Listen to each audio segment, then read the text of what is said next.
عايزين نقول كلمتين حلوين، عسليات مصريات، شربتات عند مصر ام الدنيا. يعني نقول ايه؟ نقول بنحبك من قلبنا. بس بقى يا باشا تنزل تحط للاسطوره دي الفقيره لايك، بس لايك للفقراء، لايك كده، ونفتح الكاميرا دي سنه بدل ما هي متسوده، هي كده كده جايب شاشه، عشان جايب شاشه بقى نفتح سنه، نحط لايك كومنت حلو كده، ونسمع الحكمه بتاع الهرم. هرم مصر بيقول لك يا باشا اوعاك تاكل في يوم من الايام حرام او تسرق. قصتنا النهارده عن سعيد. سعيد كان بيبيع الدقيق وبيسرق فيه، يعني كان بيحط في الكفه كيلو، يضرب كيلو، يضرب 2 كيلو مثلا ياخد نص كيلو من كل وزنه.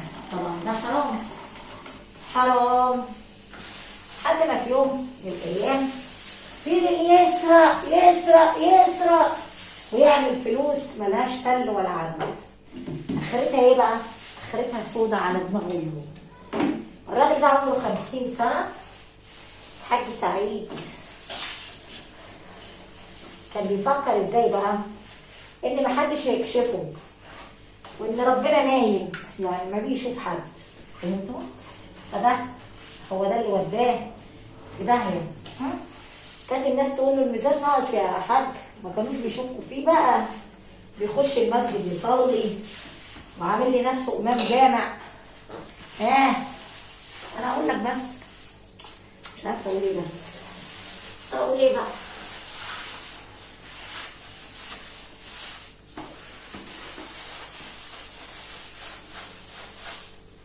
لحد ما في يوم واحد جه اشترى منه، يقول له ايه؟ اصبر بقى يا حاج هنفض الميزان من الدقيق. بص ليه الحاج حاطط حاجه من تحت الكفه. قال له يا حاج ايه ده؟ قال له لا ده تبقى عجينه لزقت. قال له عجينه ايه يا حاج؟ حرام عليك. قال له يعني انت بتسرقني يالا؟ قال له ما اقدرش اسرقك، انت راجل كبير ومحترم، ممكن تكون هي لزقت وخلاص. قال له لا يا باشا ما حصلش. قال له ماشي. الولد الراجل خد الدقيق للاسف، يعني بعد ما خد الدقيق راح وزنه بره، ليه الدقيق كله ناقص كيلو. يعني هو واخد 10 كيلو ياخدهم 9 ليه؟ كلامك صح يا هرم، صح مليون. قال له حرام عليك، حرام عليك، من امنك لا تخونه ولو كنت خايف، ده الا الميزان. حرام عليك، ده انا خايف عليك، خايف من اخرتك يا حاج. قال له ما تخافش عليا، انا ما اخدت حاجه، انت حرامي وجاي ترمي بلاك عليا وانت سارق الكيلو ده. قال له ما حصلش، ما حصل، انا قلت الدقيق لصاحب الفرن بتاع الفرن اللي بيتباع فيه الخبز والفينو والبقسماط هنغمس في الحليب والحاجات دي. قال له حرام عليك تظلمني، انا ما سرقت حد ولا جيت على حد.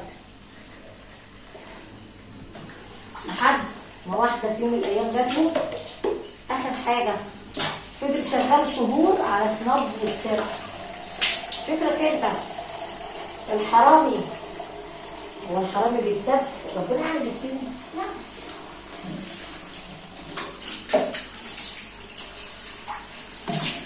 يا باشا ربنا بيسيبك مره واثنين وثلاثه واخرتك سودا.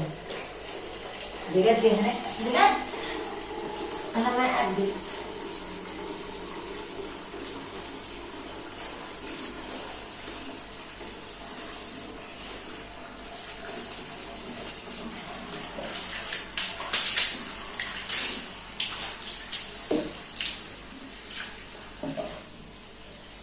كلامك سكر سكر سكر، حلوة الدنيا سكر. انا بجد مش بمسك.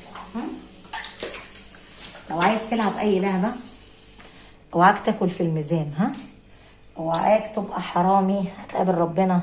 طب اعرف اللي حصل له ايه بقى. عشان بس تقتنع بكلامي. الاسطوره بتقول لك ايه يا ولاد؟ الراجل ده وقع في شر اعماله. في يوم من الايام زوجته بتصحيه من النوم، لقيته ما بيرد خالص. صح فيه لقيته جات له غيبوبه سكر. صح؟ غيبوبه ايه؟ غيبوبه سكر. وبعدين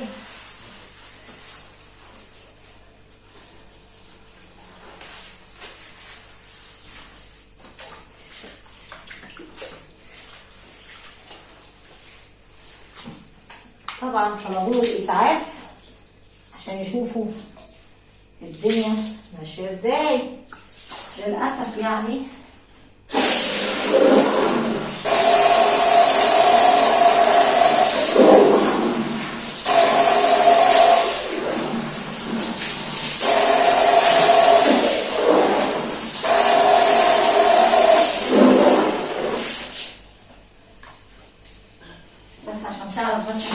بس ايه هي هناك خدوه حطوه في العنايه المركزه، وده نتيجه الحرام.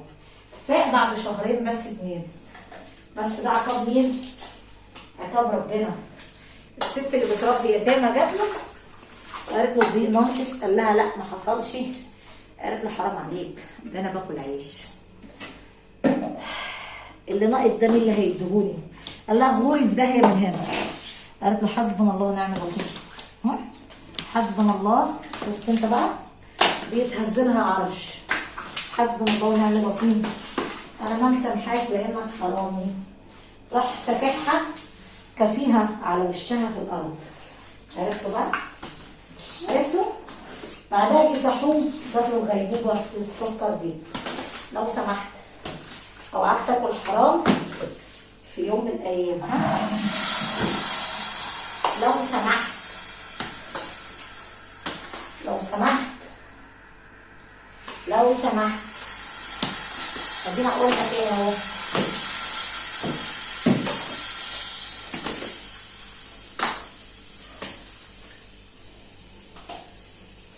ما تعمليش نفسك بطل عصرك واوانك. ودي كانت قصتنا النهارده. لو عجبتك القصه خش على البرنسيس في اليوتيوب. الفيديو ده هينزل على هناك برنسيس اليوتيوب. عايزين نفعل القناه دي واللي ربنا كاتبه لي انا ماشيه بيه. انا ما باكلش حاجه حرام وما اغضب ربنا ابدا. حرام تاكل حرام وتسرق الناس وتيجي على الناس يا بطل. اتقي الله كده عشان ربنا يجعل لك المخرجه حلوه. اوعاك تنسى تحط لي بس لايك.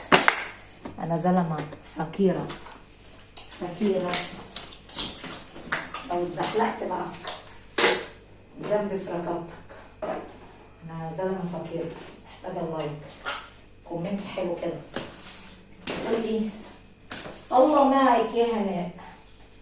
ماشي؟ تقولي ايه بقى؟ الحلوه حلوه لو قايم من النوم، الوحش وحش لو غسل وشه اسطوره كل يوم. انت عسل من يومك، بطل من يومك. اقول لك ثانك يو وميرسي بوكو. فده كانت قصتنا النهارده. عجبك القصه؟ انزل ارزع اللايك للاسطوره العسل دي القمر دي. اقول لك بحبك كتير. حط لي لايك كومنت حلو. بس كمان عشان انا بحبكم والله العظيم بحبكم.